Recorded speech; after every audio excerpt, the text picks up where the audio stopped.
In this episode, we talk about how to find your passion. Get excited because this is Tiny Leaps, Big Changes.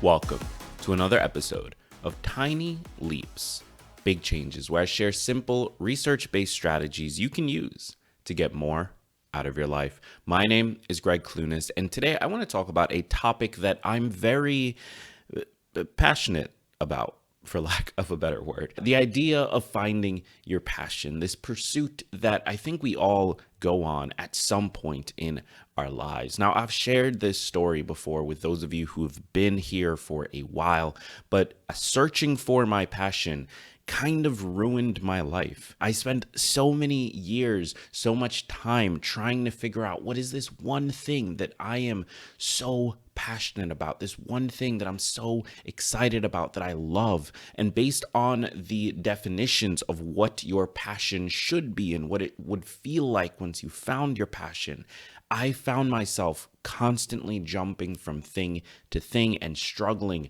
to make any progress anywhere because I was so obsessed with, well, I don't love this thing, so it must not be my passion, or I don't feel that excited to work on it, so it must not be my passion.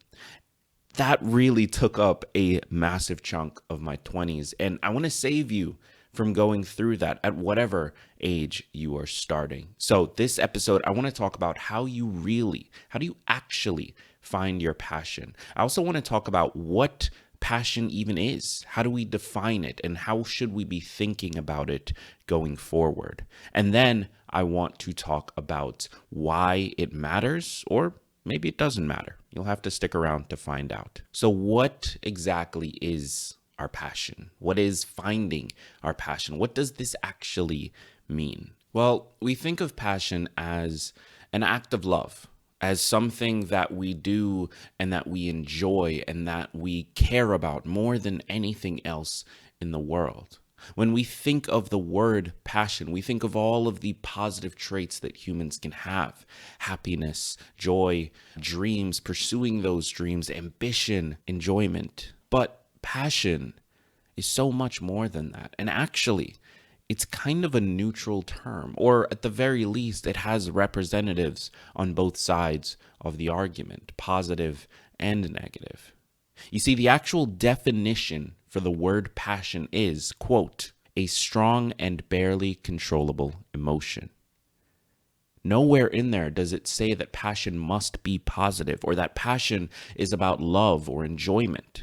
Nowhere in there does it say that passion needs to be this one thing you care about more than anything else, that if you just find it, you'll wake up happy and amazing all day long.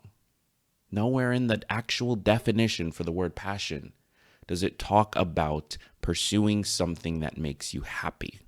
Now, why is the definition of the word important?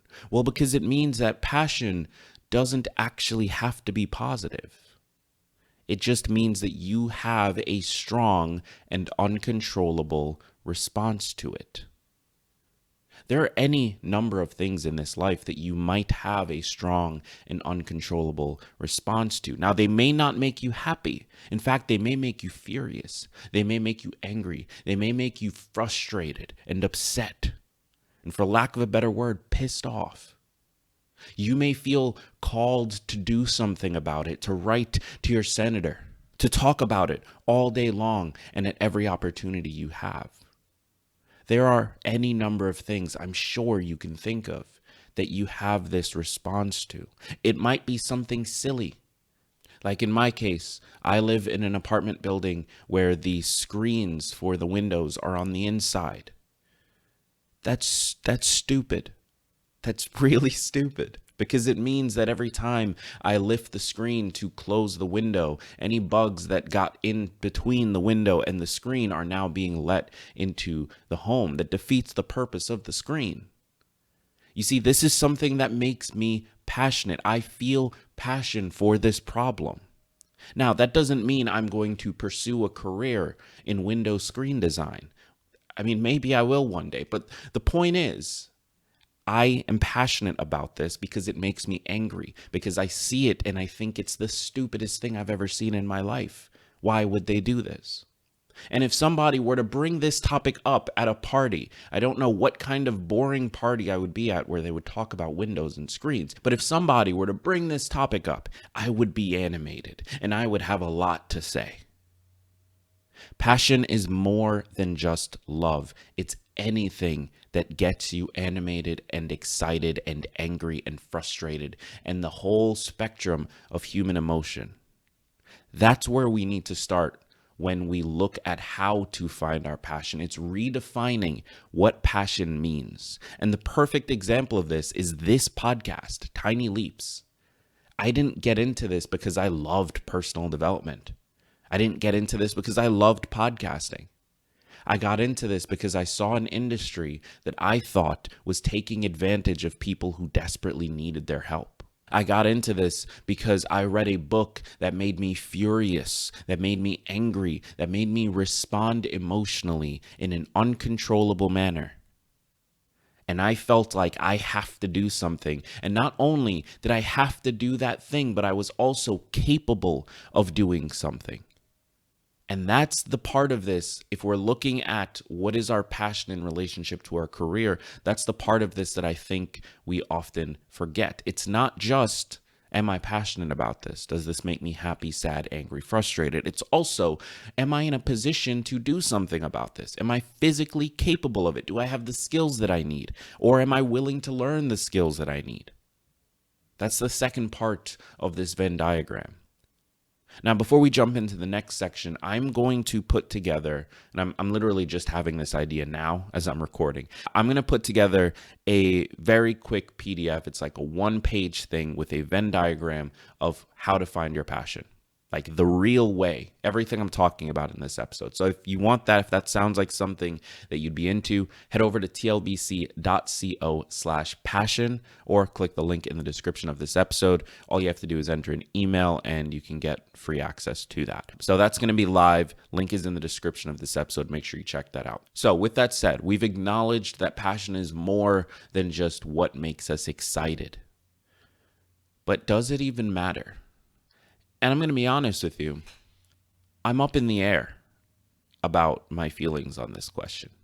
Like, does it actually matter? Does pursuing your passion, does doing something that makes you respond emotionally actually matter? See, on the surface, it feels like it does. If you're passionate about something, if you desperately want to do something, then according to popular wisdom, you'll be more likely to show up for it. You'll be more likely to push through the pain to make it happen. But there is a ton of research, and Cal Newport is one of the best authors on this topic. There's a ton of research that shows that we actually develop passion over time. Now, I've told this story before, but my father was massively passionate about juice, like the bottling process of juice. I don't know why. I don't get it personally. But he loved it. He loved his job. He loved what he did. And what's interesting is before we moved to the US, he actually had started a business in the juice bottling, essentially. I mean, in that case, it was bagging, but like in the industry. He was doing that before we moved to the US. So he found this thing that he was passionate about. But my question is, was he passionate about that from day one? I don't think so. I really don't. I think he developed passion.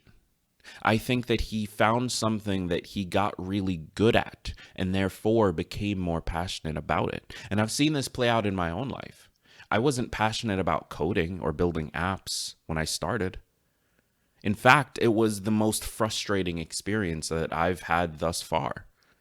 But now that I'm getting pretty good at it, now that I've built an app and I've built a second app and I've gone through the process and I know what I'm doing, now it feels like, ooh, I'm excited to do this. I'm excited to be capable of doing something.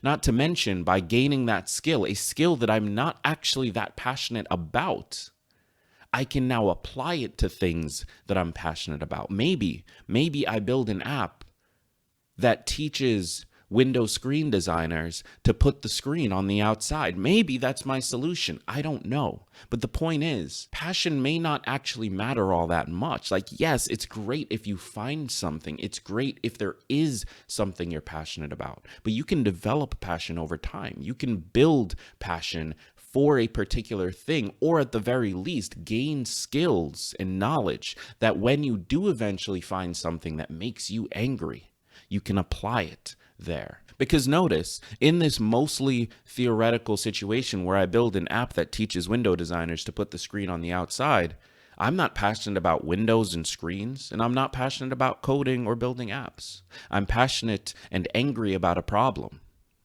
And I can apply the skills that I have, the knowledge that I've gained, the things I'm capable of towards solving this problem that I'm passionate about. So with all of that said, I want to wrap up by asking you a few questions. And I think these are questions you should take some real time to reflect on. Maybe do a journaling session.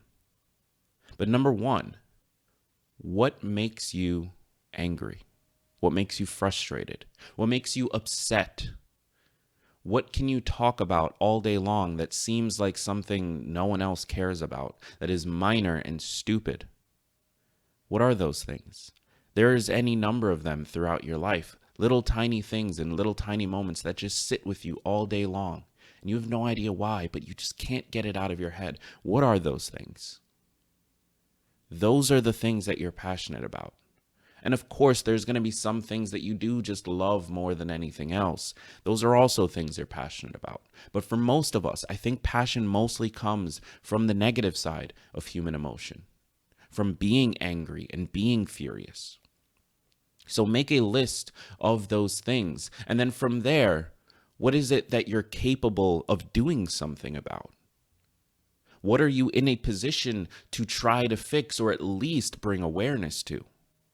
What is that? Based on that list, what are those things?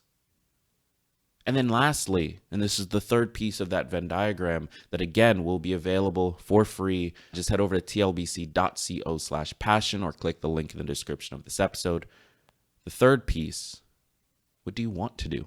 What do you want to spend time on? Because as I just mentioned, passion can be something you build.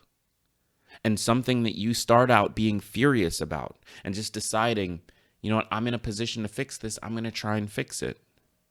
As you spend time and get better at it, you'll only develop more and more passion for it. So what is it that you want to put that time into? Where those three circles of the Venn diagram cross over, that's your passion. And for those of you who want to do something, whether as a career or as a hobby or as whatever else, those of you who want to do something different, if you choose to pursue your passion, that's where you should start. Thank you so much for being here. If you're listening to this right now, I'd love to have you join me on YouTube. The link is in the description of this episode. Join me. I'm going to link directly to this episode on YouTube, and I want you to leave a comment. What is your passion? What makes you angry? Let me know. I'd love to connect with you and have that conversation. And I'm replying to every single comment. So if you want to reach me, you want to chat, head over to the YouTube and leave a comment on the video. I've been Greg Clunis. Thank you so much for being here. And remember that all big changes come from the tiny leaps you take every day.